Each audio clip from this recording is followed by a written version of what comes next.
ಮಂಗಳೂರಿನ ಪಚ್ಚನಾಡಿಯಲ್ಲಿ ಪೌರ ಕಾರ್ಮಿಕರಿಗೆ ಮೀಸಲಿಟ್ಟ ನಿವೇಶನದಲ್ಲಿ ಅಕ್ರಮವಾಗಿ ಮನೆ ನಿರ್ಮಿಸಿದ ಆರೋಪ ವ್ಯಕ್ತವಾಗಿದ್ದು, ಇಂತಹ ಮನೆಗಳನ್ನು ಕೂಡಲೇ ತೆರವುಗೊಳಿಸಿ ಇಲ್ಲಿ ನಿಜವಾದ ಫಲಾನುಭವಿಗಳಿಗೆ ನಿವೇಶನವನ್ನು ಹಂಚಿಕೆ ಮಾಡಲು ಕ್ರಮವನ್ನು ಕೈಗೊಳ್ಳಬೇಕೆಂಬ ಆಗ್ರಹ ವ್ಯಕ್ತವಾಗಿದೆ.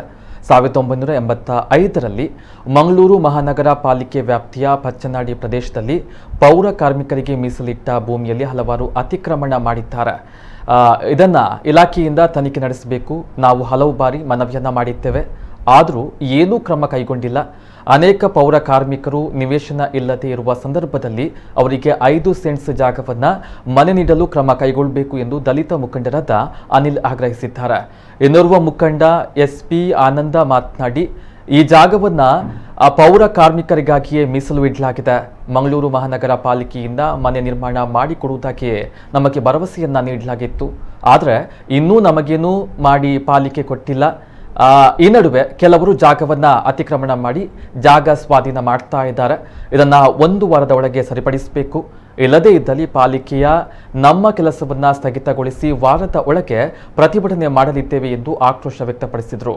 ಇನ್ನು ಮಂಗಳೂರು ನಗರ ಪಾಲಿಕೆ ಪಚ್ಚನಾಡಿ ವಾರ್ಡ್ನ ಸದಸ್ಯೆ ಸಂಗೀತಾ ಆರ್ ನಾಯಕ್ ಮಾತನಾಡಿ, ಇಲ್ಲಿ ಪೌರ ಕಾರ್ಮಿಕರ ಜಾಗದಲ್ಲಿ ಕೇವಲ 1 ಮನೆ ಅಲ್ಲದೆ 28 ಮನೆಗಳಿವೆ. ಈ ಹಿಂದೆ ಹಲವು ಮಂದಿ ಮನೆಯನ್ನ ಕಟ್ಟಿಕೊಂಡು ಕೂತಿದ್ದಾರೆ. ಈಗ 1 ಮನೆ ಇದೆ. 1 ಮನೆ ತೆರವಿಗೆ ಆದೇಶ ಮಾಡಿರುವ ಬಗ್ಗೆ ನನಗೆ ಆಕ್ಷೇಪ ಇದೆ. ಪೌರ ಕಾರ್ಮಿಕರಿಗೆ ಮೀಸಲಿಟ್ಟ ಜಾಗದಲ್ಲಿ ತುಂಬಾ ಮನೆಗಳು ಇರುವಾಗ ಕೇವಲ 1 ಮನೆ ತೆರವು ಮಾಡುವುದು ಸರಿಯಲ್ಲ. ಇದಕ್ಕೆ ನನ್ನ ಆಕ್ಷೇಪ ಇದೆ ಎಂದರು.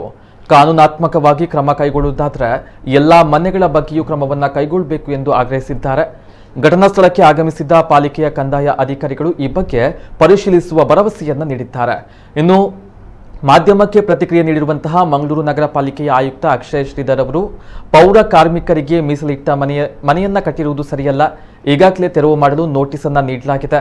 ಹೀಗಾಗಿ ಜಾಗವನ್ನ ಅತಿಕ್ರಮಣ ಮಾಡಿದ್ದಕ್ಕೆ ಮತ್ತು ಪಾಲಿಕೆ ಕರ್ತವ್ಯಕ್ಕೆ ಅಡ್ಡಿ ಮಾಡಿದವರ ವಿರುದ್ಧ ಕ್ರಮವನ್ನ ಕೈಗೊಳ್ಳಲಾಗುವುದು.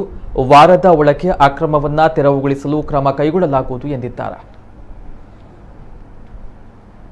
1985ರಲ್ಲಿ ಪೌರ ಕಾರ್ಮಿಕರಿಗೆ ಈ ಒಂದು ಮೀಸಲು ಜಾಗೆಯನ್ನಾಗಿ ನಿವೇಶನಕ್ಕಾಗಿ ಅವತ್ತಿನ ಸರ್ಕಾರ ಒಂದು ರಿಸರ್ವ್ ಆಗಿ ಇಟ್ಟಿರುವಂಥ ಜಾಗ. ಈ ಜಾಗ ಅದರ ನಂತರ ಅನೇಕ ರೀತಿಯಲ್ಲಿ ಅತಿಕ್ರಮಣ ಆಗಿದೆ. ಅನಂತರ ಇತ್ತೀಚೆಗೆ ಒಂದು 5 ಮನೆಗಳನ್ನು ಅಲ್ಲಿ ಅನಧಿಕೃತವಾಗಿ ಕಟ್ಟಿದ್ದರು. ಆದರೂ ಕೂಡ ನಾವು ಅದರ ಬಗ್ಗೆ ಆಕ್ಷೇಪವನ್ನು ವ್ಯಕ್ತಪಡಿಸಿ ಇಲಾಖೆ ಮಟ್ಟ ಅದಕ್ಕೆ ಸೂಕ್ತ ರೀತಿಯಾದ ಒಂದು ತನಿಖೆ ಆಗುವಂತೆಲ್ಲ ನಾವು ಸಂಘದ ಪರವಾಗಿ ಎಲ್ಲ ಮಾಡಿದ್ದೇವೆ.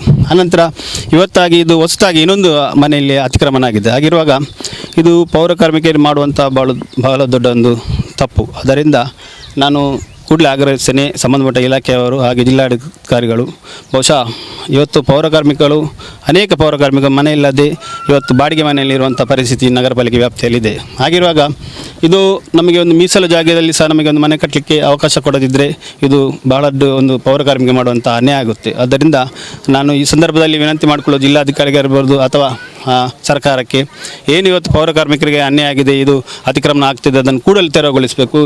ಡೋರ್ ನಂಬರ್ ಇಲ್ಲ, ಇದಿಲ್ಲದೆ ಹೇಗೆ ಮನೆ ನಿರ್ಮಾಣ ಮಾಡ್ತಾರೆ? ಸಿಂಗಲ್ ಸೈಟ್ ಕೂಡ ಇಲ್ಲ. ಇದು ಕೂಡ ಸರ್ಕಾರಕ್ಕೆ ಮಾಡಿರುವ ದ್ರೋಹ ಮತ್ತು ಮೋಸ ವಂಚನೆ. ಇದು ಕೂಡಲೇ ನಮಗೇನು ಇವತ್ತು SST ಇಟ್ಟಿರುವಂಥ ಜಾಗ, ಇದನ್ನು ಕೂಡಲೇ ತೆರವು ಮಾಡಬೇಕಂತ ನಾವು ಕೂಡ ಸರ್ಕಾರಕ್ಕೆ ಮತ್ತು ಜಿಲ್ಲಾಡಳಿತಕ್ಕೆ ನಾವು ಒತ್ತಾಯ ಮಾಡ್ತಿದ್ದೇವೆ. ಮತ್ತು ಇದನ್ನು ಈ ಬಗ್ಗೆ ಕೂಡಲೇ ಕಾನೂನು ಕ್ರಮ ಕೈಗೊಂಡು ಯಾರು ಮಾಡಿದರೆ ಅವ್ರನ್ನ ತೆರವು ಮಾಡಬೇಕು. ಇಲ್ಲದಿದ್ದರೆ ನಾವು ಏನು ಮಾಡ್ತೇವೆ, 1 ವಾರದೊಳಗೆ ನಾವು ಮಹಾನಗರ ಪಾಲಿಕೆ ಗಡುವು ಕೊಡ್ತಿದ್ದೀವಿ. 1 ವಾರದಲ್ಲಿ ತೆರವಾಗಲಿಲ್ಲದರೆ ಮಹಾನಗರ ಪಾಲಿಕೆ ಎಲ್ಲ ವ್ಯಾಪ್ತಿಯಲ್ಲಿ ಕೂಡ ಪೌರ ಕಾರ್ಮಿಕ ಕೆಲಸವನ್ನು ಸ್ಥಗಿತ ಮಾಡಿ ಉಗ್ರವಾದ ಪ್ರತಿಭಟನೆ ಮಾಡ್ತೇವೆ. ಈ ಕಡೆ ಒತ್ತಾಯ ಮಾಡ್ತೇವೆ. ಎಲ್ಲ ಕೆಲಸ ಆಂಟನಿ ಇರ್ಬೋದು, ಎಲ್ಲರ ಕೆಲಸ ಸ್ಥಗಿತ ಮಾಡಿ ನಾವು ಎಲ್ಲ ಕೆಲಸವನ್ನು ಸ್ಥಗಿತ ಮಾಡಿ ನಾವು ಉಗ್ರ ಹೋರಾಟ ಮಾಡ್ತೀವಿ ಅಂತ ಈ ಮೂಲಕ ನಾವು ಸರ್ಕಾರಕ್ಕೆ ಮತ್ತು ಜಿಲ್ಲಾಡಳಿತಕ್ಕೆ ಒತ್ತಾಯ ಮಾಡ್ತಿದ್ದೀವಿ. ಪೌರ ಕಾರ್ಮಿಕರ ಜಾಗದಲ್ಲಿ ಈ 1 ಮನೆ ಅಲ್ಲದೆ ಇಲ್ಲಿ ಹಿಂದ್ಗಡೆ ಕಾಣುವಂಥ 28 ಮನೆಗಳು ಇದ್ದಾವೆ. ಇದು ಪೌರ ಕಾರ್ಮಿಕರಲ್ಲದವರು ಪೌರ ಕಾರ್ಮಿಕ ಜಾಗದಲ್ಲಿ ಅವ್ರಿಗೆ ಗೊತ್ತಿಲ್ಲ ಕಟ್ಟಿಕೊಂಡು ಹಿಂದೆ ಕೂತಿದ್ದಾರೆ.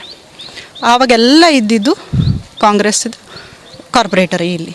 ತದನಂತರ ಇಲ್ಲಿ ಈಗ ಇವತ್ತಿನ ಪರಿಸ್ಥಿತಿಯಲ್ಲಿ ಈ 1 ಮನೆ ಅವರು ಕಟ್ಟಿಕೊಂಡು ಕೂತಿದ್ದಾರೆ.